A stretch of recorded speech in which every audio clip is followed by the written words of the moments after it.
Serve us, bitch. Those 3 words still echo in my mind.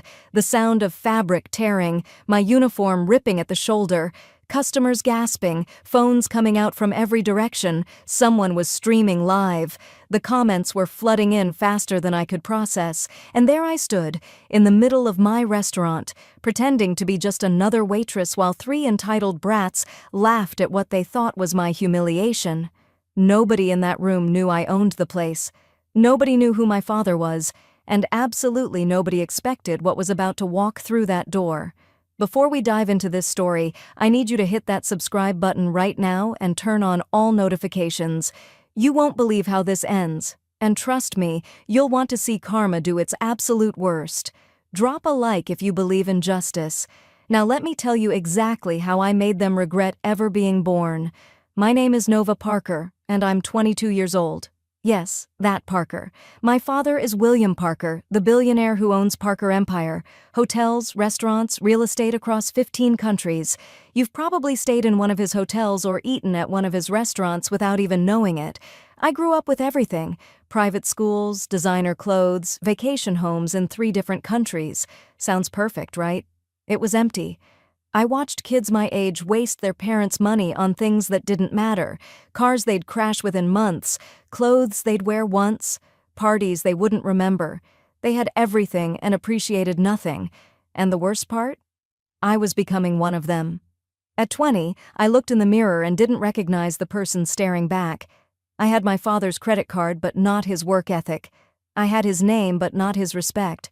So I made a decision that everyone thought was crazy. I told my father I wanted to open my own restaurant, not with his money, not with his name, on my own. He laughed at first, then he got angry. "You have everything here," he said. "Why would you throw that away to serve tables?" But I stood my ground, because I need to prove I'm more than your daughter. I need to prove I'm me. It took 2 years. 2 years of working in other people's restaurants, learning everything from washing dishes to managing inventory. I worked under different names so nobody would recognize me. I saved every penny from a small trust fund my grandmother left me. And 6 months ago, I opened Sapphire and Gold. Here's the thing nobody knew. I didn't just own the restaurant.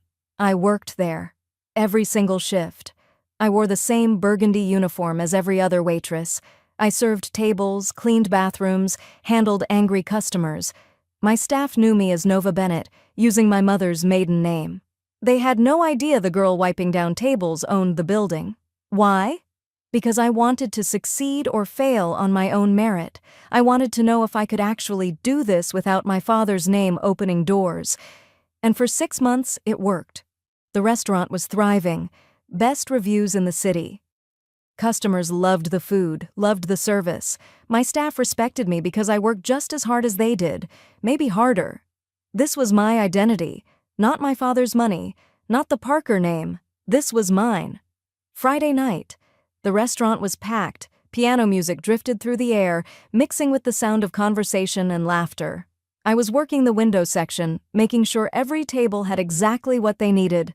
Sophia, my senior waitress, was training Maya, a sweet girl on her 3rd day. Everything was perfect. Then they walked in, 3 guys in their early 20s. You could smell the privilege on them before they even spoke. White designer shoes that probably cost more than most people's monthly rent. Gold watches. The kind of confidence that comes from never hearing the word no. Derek, Chase, and Preston, though I didn't know their names yet. Our host, Andre, tried to seat them at a nice table near the back. "We want the best table. Now," Derek said. Not asked. Demanded. Andre, always professional, gave them the center booth, premium spot usually reserved for regulars. I noticed them from across the room but kept working. Sophia whispered to me, "Those types are trouble." I smiled at her. Everyone deserves a chance. I should have trusted her instinct. Maya was assigned their table. I watched her approach nervously, order pad in hand. She was trying so hard to do everything right. They didn't even look at her face when she spoke, just stared at their phones, laughing at something, and barked out orders. "Bring us your most expensive champagne," Chase said without looking up. When Maya brought their drinks, her hands were shaking slightly. It was only her third day. Derek noticed. You shaking because of us, sweetheart? They all laughed. Chase accidentally touched her hand when she set down his glass. I saw Maya pull back, saw the discomfort in her eyes, but she stayed professional. She was trying so hard. They ordered food and immediately sent it back. Too cold. Too hot. This isn't what we wanted. Carlos, our chef, was confused. The food was perfect. I'd tasted it myself. Maya made trip after trip to their table, apologizing for things that weren't wrong. And they were filming her. I could see their phones out, pointed at her, laughing as they posted to social media. Other customers started noticing. The table next to them looked uncomfortable. An older couple kept glancing over with concern. Then Preston accidentally knocked over his water glass. It spilled across the table onto the floor. "Clean it up," he said to Maya. "That's your job, isn't it?" I watched Maya kneel down with towels, and they angled their phones down at her, filming from above. They were laughing so hard they could barely hold their phones steady. That's when I put down my tray and started walking over. "Gentlemen," I said, keeping my voice calm and professional. "I'm the floor manager. Is there a problem I can help with?" Derek looked me up and down slowly, deliberately. "Yeah, the problem is the service here sucks." I smiled, the customer service smile I'd perfected over 2 years. "I apologize. What can I do to make this right?" Chase leaned back in his seat.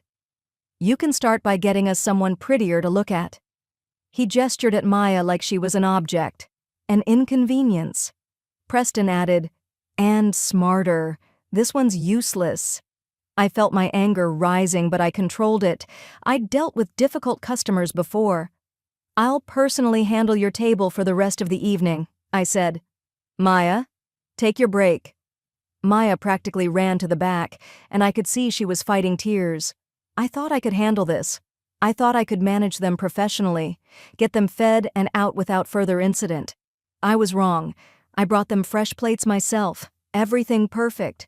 The presentation was beautiful. They barely glanced at it before Derek started talking. "So, you're the manager. You don't look smart enough for that." Chase smirked. I bet she slept her way into that position. I took a breath, stayed calm. "Gentlemen, I really need to ask you to—" Preston stood up. He was tall, over 6 feet, and he used his height to intimidate me. He stepped close, towering over me. "You'll ask us to what?" Then Derek was on my left. Chase moved behind me. I was surrounded. The restaurant had gone quiet. Everyone was watching now. I could see phones coming out at other tables. Someone was definitely recording this. "Sir, I need you to step back," I said, keeping my voice steady even though my heart was pounding. Derek grabbed my arm, not gentle, hard enough to leave a mark. "You'll ask us to what?" He repeated Preston's words. "Girls like you need to learn your place." I tried to pull away, and that's when he grabbed my uniform collar. I heard the fabric strain, felt it give way. Rape. The sound of my uniform tearing echoed through the silent restaurant. My shoulder was exposed. I stumbled backward, catching myself on the edge of a nearby table, and then Chase shouted it, the words that would change everything. "Serve us, bitch!" All 3 of them were laughing, hysterical, cruel laughter. I stood there, holding my torn uniform together, feeling the eyes of every customer in the restaurant. I could see the phones, at least 15 people recording. Someone had their laptop open, clearly streaming live. The comments were probably flooding in, the shares multiplying. Sophia was already running to the office to call security. Andre looked like he wanted to intervene but didn't know how. Customers sat frozen, shocked. Nobody moved to help. Nobody said anything. And I just stood there. Not because I was scared, not because I was humiliated, but because I was calculating. Because I knew something they didn't. And I knew exactly who was probably watching that live stream right now. Across the city, in a high-rise office, my father's phone buzzed. His assistant burst into his meeting. "Sir, you need to see this. It's Nova." My father, William Parker, pulled up the live stream on his tablet. He watched his daughter being surrounded, watched the uniform tear, heard those words, and I'm told his face went completely cold. The kind of cold that makes executives nervous. The kind of cold that ends careers. "Get the car." "Now," he said quietly. His assistant was already moving. "Call security, call legal, call Police Chief Morrison, and find out everything about those 3 boys." His assistant was typing frantically on her phone. "Already on it, sir." "We're 8 minutes away," his driver said. My father's voice was ice. "Make it 5. While the car raced through the city, his assistant sent him information. Derek Rothschild, son of the auto empire owner. Chase Wellington, son of a senator. Preston Van Doren, son of a judge. 3 families who thought they were untouchable. 3 boys who had no idea what real power looked like. My father made phone calls. His voice never raised. He didn't need to yell. When William Parker speaks quietly, people listen. Back at the restaurant, Derek was still performing for his invisible audience.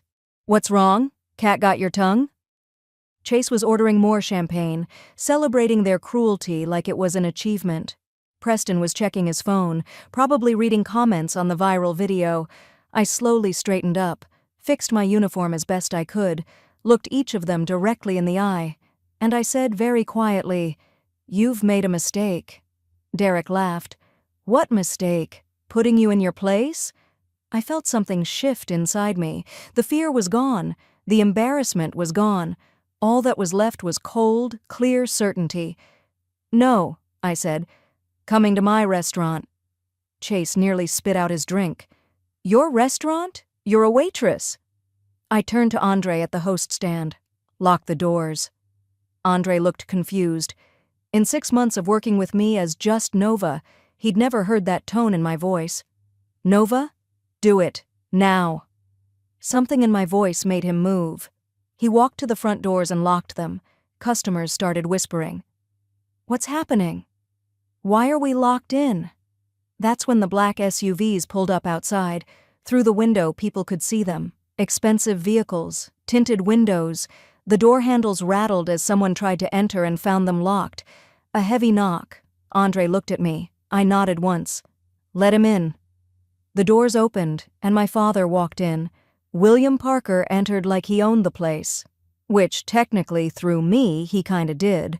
Tall, silver-haired, wearing a charcoal suit that probably cost more than everything Derek, Chase, and Preston were wearing combined.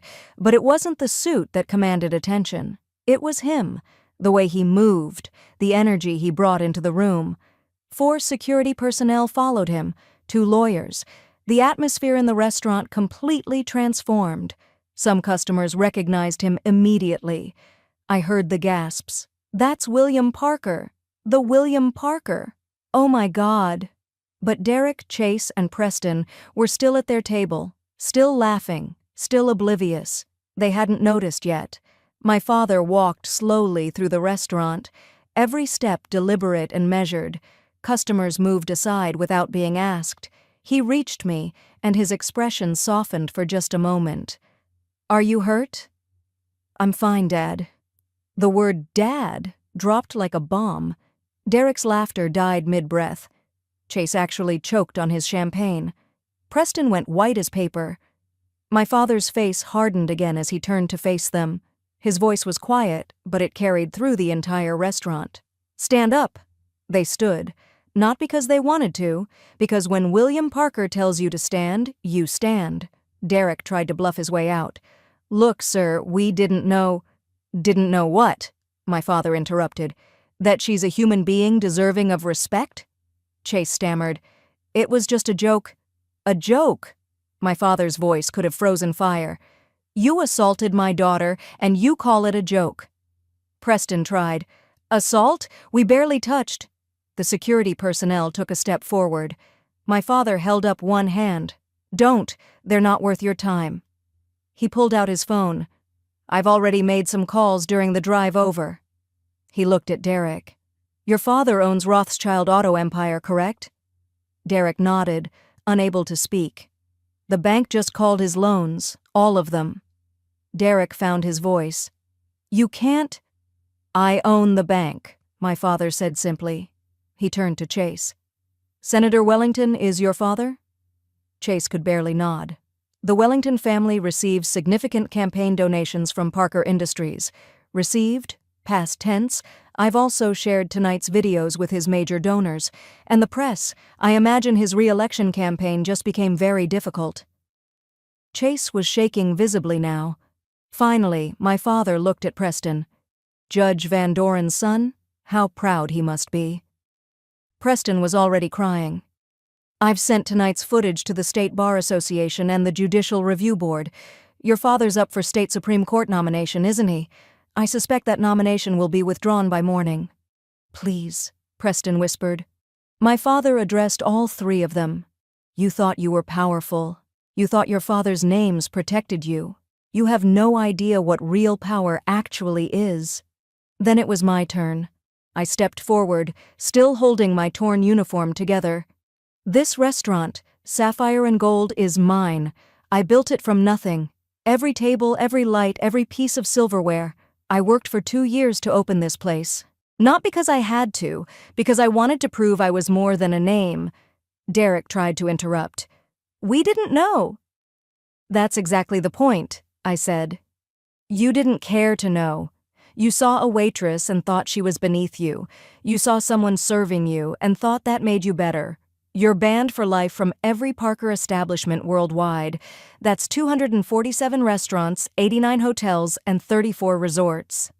One of my father's lawyers stepped forward. You're also being sued for assault, property damage, and defamation, civil and criminal charges. The police are outside. Derek's voice was desperate. Our fathers will destroy you in court. The lawyer actually smiled. Try it. We have 47 camera angles from this restaurant's security system, 15 customer videos, and 3 live streams with over 2 million combined views.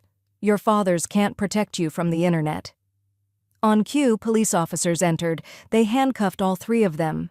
Preston was on his knees begging. Chase was crying openly. Derek looked like he might be sick. I looked down at Preston. You're not sorry you did it. You're sorry you got caught. There's a difference. As they were let out, the restaurant erupted in applause. After the police left, I stood in the center of my restaurant. Sophia hugged me tightly. Maya came out from the back, eyes wide. You own this place? I smiled at her. Surprise. Carlos emerged from the kitchen. You've been washing dishes with us. I nodded. Because that's what owners do. My father watched me address the customers. I apologize for tonight's disturbance. All meals are complimentary, and I want to thank everyone who started recording. The truth matters. Another round of applause filled the room. Later, in my office, just my father and me. He looked at my torn uniform hanging on the back of the chair. You could have told them from the start who you were. I wanted to handle it like anyone else would have to, I said, without using your name as a shield. He pulled me into a hug. I've never been more proud, not because you're my daughter, but because of who you've become. I finally let the tears fall. I was so scared, Dad, but I couldn't let them win, couldn't let them think that behavior is acceptable. You didn't just stand up for yourself, he said quietly. You stood up for every person who's ever been treated that way, every server who's been harassed, every worker who's been dismissed. That's real power, Nova, not money, not connections, character. By morning, the story was everywhere. Billionaire's daughter works as waitress in own restaurant. 3 wealthy men arrested for assaulting restaurant owner. Social media exploded. Nova Parker was trending #1 worldwide. Women were sharing their own stories from working in service industries. Celebrities were commenting. Support poured in from everywhere.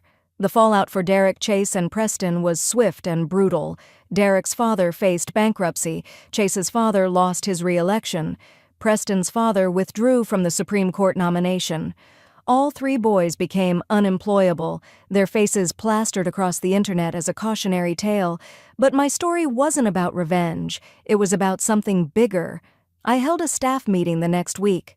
You all know the truth now. I'm sorry I didn't tell you before. Sophia spoke for everyone. We understand why. You treated us as equals. I smiled. Because we are equals.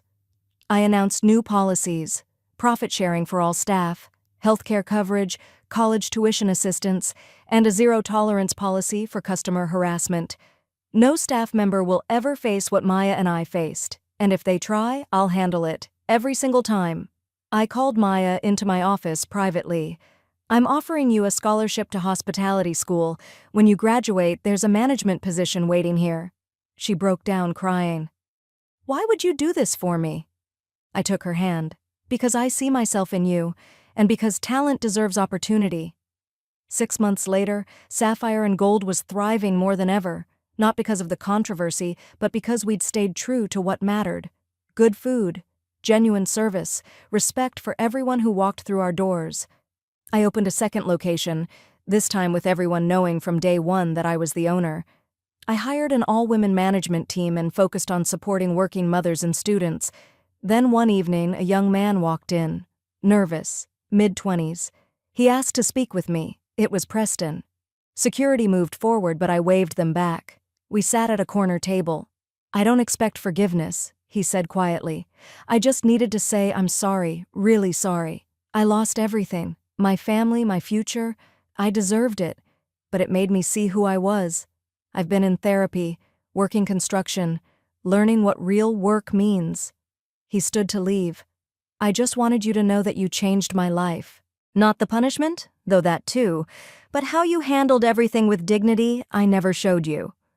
I watched him turn to go. Preston. He stopped. Come back in a year. If you're still on this path, still doing the work, maybe we can talk about a second chance. His eyes filled with tears. Thank you. I'll earn it. People ask me all the time if I regret not revealing who I was sooner, if I regret working as a waitress in my own restaurant. I don't regret a single second. I proved I could build something real. I created a place where everyone belongs. I built a family, not just a business. My torn uniform is framed on the wall now with a plaque that reads, a reminder that respect is earned through character, not control. They tried to humiliate me for serving others. They didn't understand that service is strength, that humility is power, that dignity isn't given, it's claimed. And sometimes, just sometimes, karma has a billionaire for a father. My name is Nova Parker, and this is my truth. If this story moved you, don't just watch, do something. Hit subscribe and turn on all notifications for more real stories of justice and triumph. Smash that like button if you believe respect isn't about money, it's about character. Comment below and tell me, have you ever been underestimated? Have you ever stood up to someone who thought they were better than you? Share your story. I read every single comment, and here's my challenge for you this week. Thank a service worker. Really thank them. Look them in the eye. Remember their humanity. Because everyone has a story. Everyone deserves dignity, and you never know, that waitress might just own the place. Until next time, stay humble, stay hungry, and never let anyone dim your light. This is Nova, reminding you that the best revenge is becoming someone they could never break.